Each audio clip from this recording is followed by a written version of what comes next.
Alright, welcome back to another Crabby Dice Talks, Rants, and all that stuff about Kickstarter campaigns. So we're going to look at two games today. Like usual, if you have never seen one of my videos, this is my complete subjective take and opinions on a couple of campaigns that are out there. We're going to talk about gameplay, value, future value, and all that stuff. Again, if you agree with me, thumbs up, subscribe to my channel. If you disagree, smash that dislike button. Let me know what you think in the comments below. Let's just get started. Alright, let's talk about Townsfolk Tussle. So this is brought to us by Panic Roll. It's their first creative project, so we can't really see a history, but it's doing really well here. Over 300k, over 4,000 backers. They'll probably hit over 5,000, 6,000 backers by the time this is over. Alright, still a lot of time to go, 11 days. Alright, so let's go through this. I'll give you a summary of the game right away here. It's a boss battler. If you don't know what that is, think Kingdom Death Monster, Oathsworn, where you're gonna have a boss on the field and all the other players are trying to take him down in a cooperative fashion. I'm gonna put that in quotes because I'll talk about that later in the video, but that's essentially what you're doing. Alright, I think I'm gonna start off by talking about the value first with this project. So let me scroll down here. There's only one pledge level, so this is going to be super easy to talk about. I don't have to talk about add-ons or anything else. So let's just look at what's in the box. Alright, so you're going to get a board. You get a double-sided other board which keeps track of the market and the boss statistics. You get a ton of terrain pieces, which we're going to talk about later. You get high quality cardboard here, huge thick boards to track your stats. Great miniatures. The art, the design of the miniatures, fantastic. Everything's using a 1920s art style. We're going to talk about that later as well. You get 10 oversized chunky boss miniatures. I don't know how great the qualities are going to be. I do like the design on most of them. The bases could be a bit better, but overall really good. And you get like a ton of cards. I think in total you get like 500 cards, about 250 of these squarish ones, 200 of the regular sized ones, and so on and so on. And you get 5 dice, 1 per player, and a ton of tokens. Alright, so you get a ton of stuff. The value that's in the box, you're definitely getting your money's worth for $85. Did I mention the price before? I don't know if I did, but there you go. Just to compare it, I'm gonna throw this game under the bus for the next like year and a half. But the Veiled Fate was also $85, and that had garbage value because there was absolutely nothing in that box. All right, so just compare what this game offers. There's easily 5 times the amount of content that that game had for the same exact price. Okay, so value is there. Now, if we're gonna talk about long-term value, definitely gonna hold its long-term value for a while. All right, the reason I say for a while, this is the first time created project for this company, and it's Kickstarter exclusive, so it'll hold its value. But I already foresee for sure, I'm gonna guarantee it almost down the line, they're gonna release a 2.0 or a different version set in the same universe or whatever. So that might affect the future value. So if you get it, play it. If you don't like it, flip it right away. You'll easily make 150 bucks back off the game. All right, even 200 probably. All right, so that's value. Before I talk about gameplay, I do want to give kudos to this company for the whole presentation of this project. Phenomenal work that they did. The whole project, the page, the actual game itself, the graphic design, the art, the 1920s styling. Everything is off the hook here. I'm really impressed by Panic Roll, what they're able to deliver for especially their first project, and that's, I think, what's drawing a lot of people into this project, is just the art style and the humor that they went for. They don't take themselves so seriously. They offer good value. So overall, the whole presentation A+. Yeah, so great job. I do really love these minis and the whole art style that they went with. Even the cards, the art on the cards and everything, fantastic job. Alright, but it's not all good. Let's talk about gameplay. Alright, so for gameplay, I think we're going to start off by going through the structure of the game first, because either that's going to appeal to you or not. Alright, so the way this game works is it's a boss battler, but it's almost like a roguelike. Roguelike means you're just going to play through the game, and if you don't make it, well, you reset back to the beginning. Alright, so you're going to go through 4 bosses, and you're going to alternate shopping and boss phase until you reach the last boss. And the whole goal is beating the last boss, If you beat him, you win the game. If you fail along the way or on the fourth boss, well, then you die and you have to restart back from the beginning. All right, so unlike all the other boss battlers that came out or are coming out, this has no campaign, no stories, no mission structure, no scenarios really. This game is really geared to those folk who don't have 50 to 100 to 200 hours to sink into one campaign game. You can have the same boss battle experience on your shelf without having to invest all that time, right? So you want to show people what a boss battler is, take this off your shelf. You want to just, you know, play a light boss battle game, well, this is it. Just take it off your shelf and put it on the table. So again, that's going to either appeal to you or not. Very subjective. Honestly, for me, I'd rather have the story baked in, so, you know, everyone's choice. Okay, let's rattle off some of the good things in the game, what I really like about the gameplay. One, the whole terrain mechanic. I'm going to show you with this picture here. So each piece of terrain on the map you can interact with. All right, this is not like most dungeon crawlers slash any other game on the that's ever been made, right? In those games, terrain is either to block line of sight or slow you down. That's all it's used for. Okay, on the rare occasion you can pick it up and throw it or something. With this one, each one has a unique rule and you can interact with it and something unique is going to happen. So at the bottom of the board here you have all these cards and they all explain what each terrain on the map, what it's going to do. All right, most of the time though it is a bit luck based. You're going to go up to the terrain, you're going to roll a die and something's going to happen. All right, unfortunately there's a lot of luck in that, but it's still a very cool concept. I hope a lot of other games come out with this.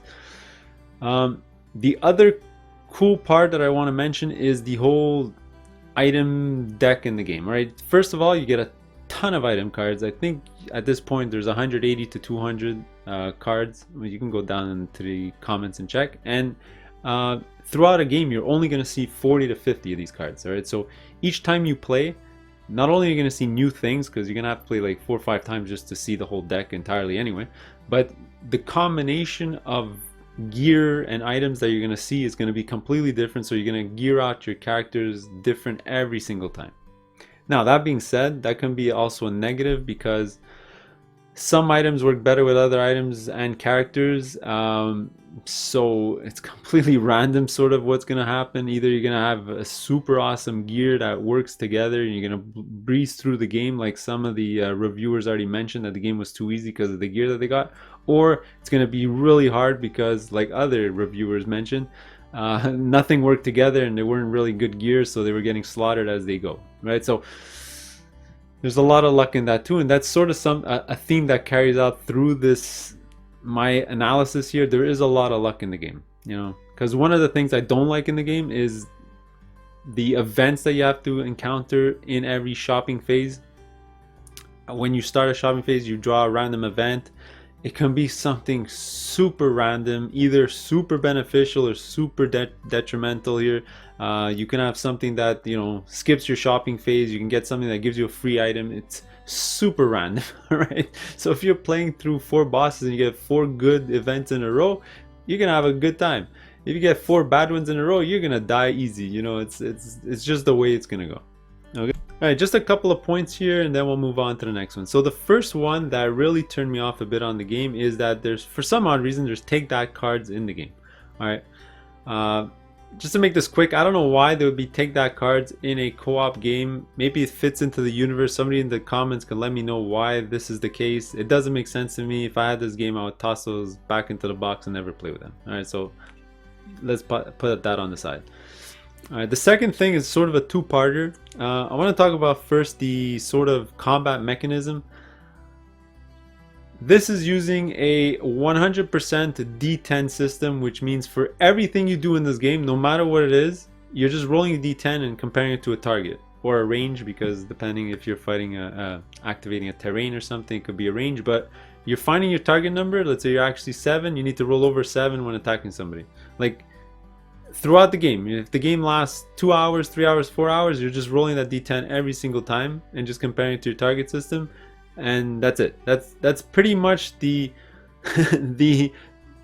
the whole gameplay strategy. Like it's not like you can spend extra resources to do something, or you know, add more dice, or like there's no real meat to the combat system.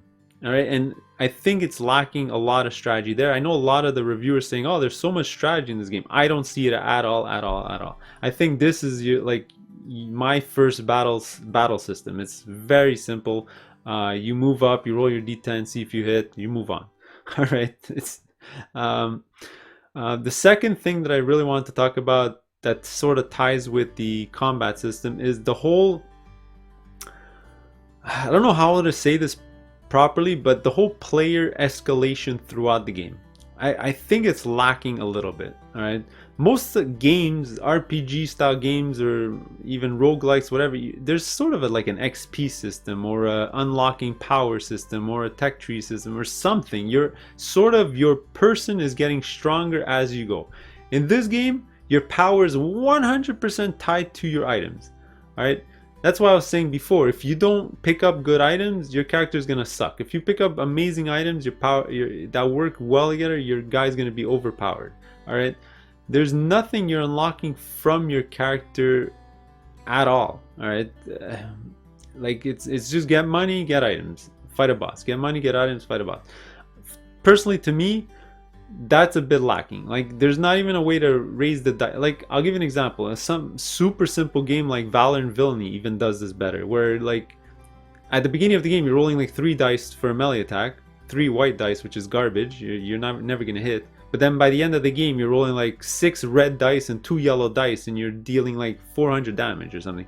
Like you're feeling more powerful as the game goes, and you're leveling up your guy, you're unlocking powers, you're unlocking spells, you're doing a ton of stuff in that game, and that game is like an hour to an hour and a half long as well. Right, this one you're going to be playing for 2.5 to 4 hours, and you don't get the same type of escalation. All right, I could be wrong, let me know in the comments below. But I don't feel that way. Just like the dice system, like there probably was a way to incorporate a better system, like even comparing it to Oathsworn or Aeon's End Trespass, where you can use the rage system, or Oathsworn has that whole card play system, which I find more engaging and more strategic.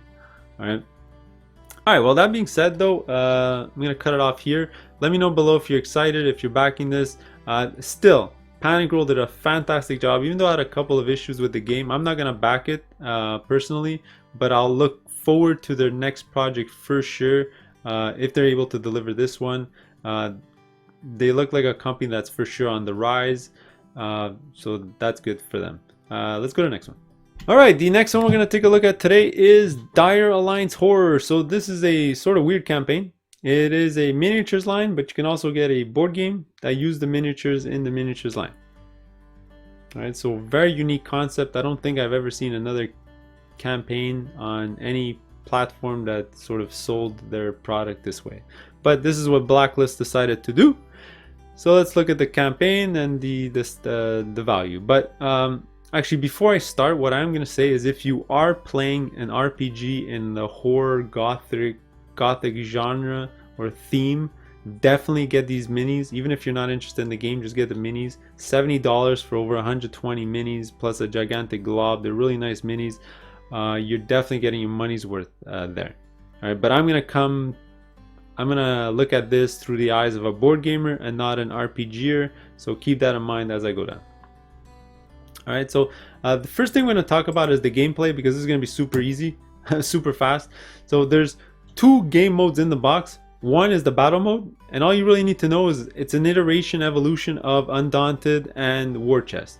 All right, and those games are fantastic, phenomenal games that have won awards. They're in the top 500 on BGG, and you automatically know this game is going to be amazing. All right, it goes without saying. Personally, I think this game's even better than those games for a couple of reasons. A, it uses a better map. It uses a non-grid hex map that I like. It's more a natural landscape, so that's good. Second, line of sight rules are fantastic. Draw a line from a dot to a dot. You can do it. You have line of sight. Fantastic. 3, attackers break ties. That's cool. And 4, I find that the cards that you're actually adding to your deck have more, tactical choices and personality than those previous games. So only some of the cards in Undaunted had special powers, but mostly it was just activating Troop A to do some generic action. But this system, I think, is more engaging because of those character powers that you're adding into your deck. All right, so just a couple of things that I find better than those previous games. All right, so I automatically know it's going to be a great game. Now, the other mode that's in the box is the raid mode, and this one I'm a lot less interested in. I don't even know what to say. It's fine. Instead of controlling, two evil factions facing each other in the battle mode, you're going to be a bunch of heroes, and you're going to be facing off against one of the factions and trying to kill the big bad at the end. If you do it, you win. If you die, there's a bunch of ways to die. You're losing the secured points on the board, or you're gonna lose a certain amount of cards of a specific type. You're just gonna die. All right, I'm just less interested in this game. I find it's way too simple. Maybe that's just me. Again, there's a lot of luck because you're rolling a lot of dice, and your power in the game is based on how many of their guys you're killing to add cards in your deck. So it can spiral out of control if you're not rolling really well at all. I don't know. I'm just not interested in the game. Also, the character you have only has 4 different cards that you're adding into your deck. I think 5 with your special character ability, maybe. So you're going to see the same 5 cards over and over and over. That is something that is going to happen in the battle mode too, but because of the special powers, more unique powers, I can stomach it a little more.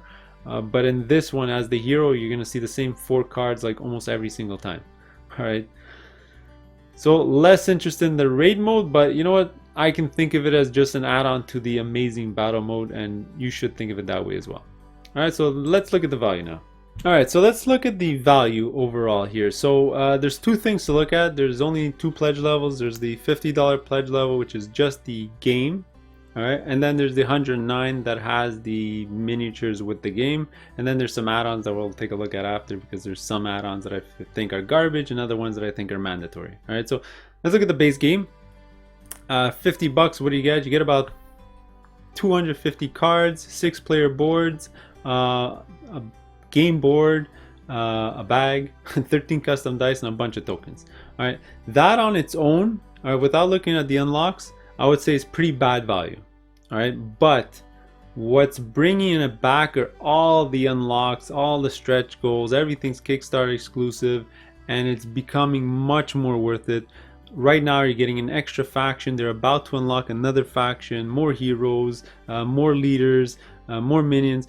So, I would say a game like this with factions, you need at least 4 factions in the box to make it worth your while, to add that variety, and they're gonna get to that 4th faction. So then at that point, it's definitely worth it. You can almost think like it's $15 a faction in the box. All right, so definitely worth it. Good stuff. Now let's talk about the whole $109 pledge and my beef with the whole campaign. All right. All right, let's just tackle this right away.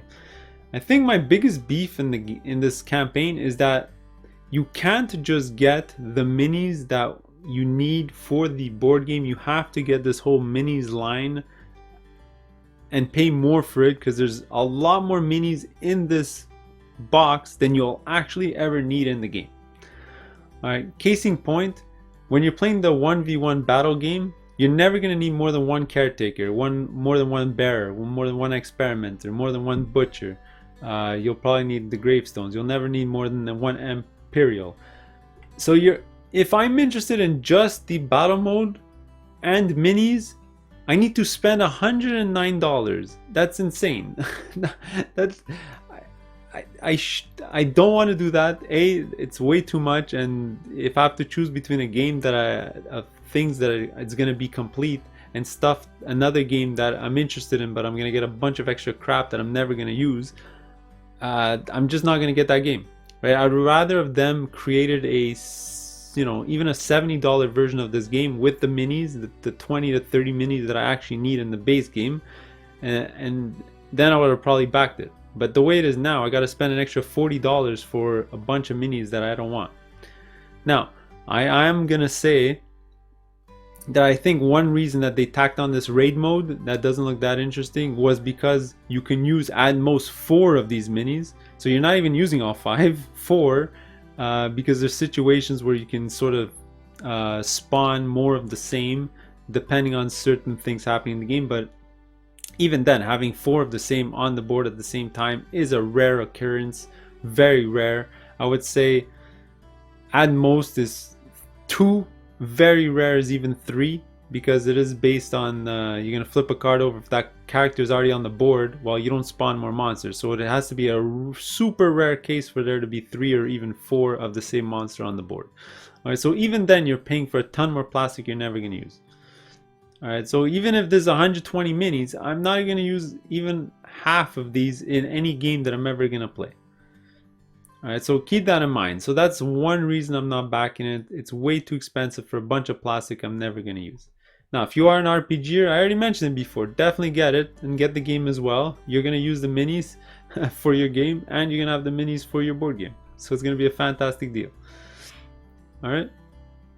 All these ring bases are for the raid mode as well. So you're going to stack, you're going to put one of each color on each of the 5 different types. So that card system that I explained before, if that character's color is there, you can activate them and so on and so on. Alright, so there you go. So that's my beef with the value. Let me know below if I'm not thinking of a way that you can use all the minis or whatever. You can almost think of it like there's 120, but if I'm only going to use 3 of each, you can say, you know, do the math. There's that many minis, maybe 50 that I'm going to use. Okay? So there you go. Let's talk about the stretch goals here, because there are some that are sort of mandatory if you are interested in this game. Where are the stretch goals? Where are the stretch goals? Here you go. So first of all, if you are an RPGer, there's the fantasy line here. Even though it's almost twice as expensive as their previous Kickstarter, it's still worth it. You get a massive dragon.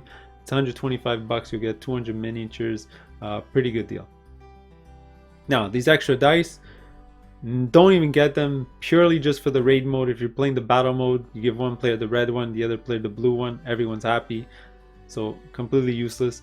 The extra faction is sort of mandatory.